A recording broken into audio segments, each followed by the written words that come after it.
twakuze twumva yuko Burundi ugwaruka kera abapoliticiens bakunda kutubwira ngo ugwaruka turi Burundi bwejo, ariko ugasanga bamwe bafise n'abana, none tubaye abejo, abana bacu nabayirya yejo, abajene ko yagenzi yuko twebwe ugwaruka dufise ibintu bibiri. Turafise nico kibazo abantu bafise. Umuntu yumvise ikintu yumva mahera, ariko ico ngomba kuvuga nka message ico gihe tugomba kuvuga uno munsi no mugambi twise Jeune Africa. Uwo mugambi tuvuze Jeune Africa twokumva ko umengo ni Jeune Africa, ariko siko biri. Iyo Jeune Africa ni jeunesse engagée pour une nouvelle Afrique. Rero iyo Jeune Africa ni abbreviation y'iri jambo. Rero shatse kuvuga iki? Intumbero nyamukuru ya Jeune Africa niyihe? Nuko twipfuza ko ugwaruka ruri rubangaha mu Burundi rwicara rukiyumvira canke rukaganira, mbega uyu muntu ariko akora gute, mbega ni gute noshobora gutegura imigambi yanje, mbega ni gute noshobora kugira ico mfashije muri societe ndimwo, mbega ni gute noshobora kwiyumvira gushika kuri uko abandi bageze kure. Rero ni ihuriro twipfuza ko rizoza rirabashakane.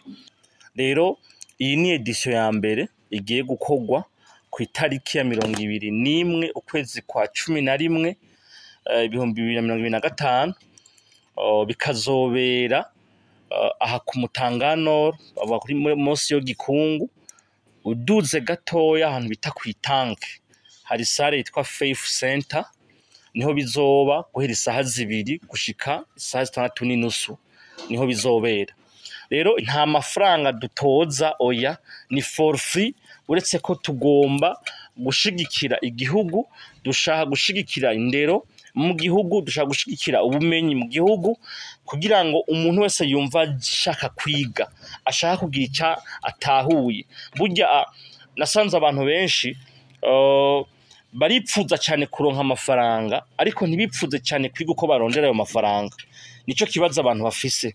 Umuntu yumvise ikintu yumva mahera, ariko ico ngomba kuvuga nka message ni muzi batwigisha ngene turoba ifi, kugira ngo dushobore kumenya natwe mbega iyo fi nayiroba nzoyidandaza gute, ya mafaranga umuntu yipfuza nawe ashobore kuyabona. Twakuze twumva yuko Burundi ugwaruka kera abapoliticiens bakunda kutubwira ngo ugwaruka turi Burundi bwejo, ariko ugasanga bamwe bafise n'abana, none tubaye abejo, abana bacu nabayirya yejo. Ikindi naco gikuru nuko no batumira kubera umunsi wo kuvuga ijambo neza na neza, kugira ngo abajene ko yagenzi yuko twebwe ugwaruka dufise ibintu bibiri.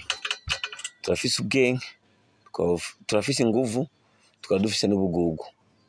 Ibintu bibiri. Sasa mu bisanzwe intambara dufise ni imwe. Ubwenge, ubugugu bushaka kumira ubwenge, n'ubwenge bushaka kumira ubugugu bwacu. Sasa mu gihe iyo duhuye turavugana, birafasha kugira ngo za nguvu zacu zimire bwa bugugu bwacu, kugira ngo dushobore kuvaho turi. Kwe bugugu turabufise, iyo ni natire, twebwe ugwaruka turafise ubugugu kandi bwinshi kabisa, kandi ari igihe tuguguta tutazi ko tuguguse. Ariko iyo habaye akantu umuntu azana icyumviro cyo kuvuga ko no ujya se ubugugu, ahubwo kandi buhinduremwo ucike inyungu kubwo Burundi, ikintu gikomeye cyane. Hanyuma uwo munsi tuzonavugana ukuntu twebwe ugwaruka twotera mu gihugu, kubera ko iyo tuvuze igihugu genda mbona ugwaruka cyane.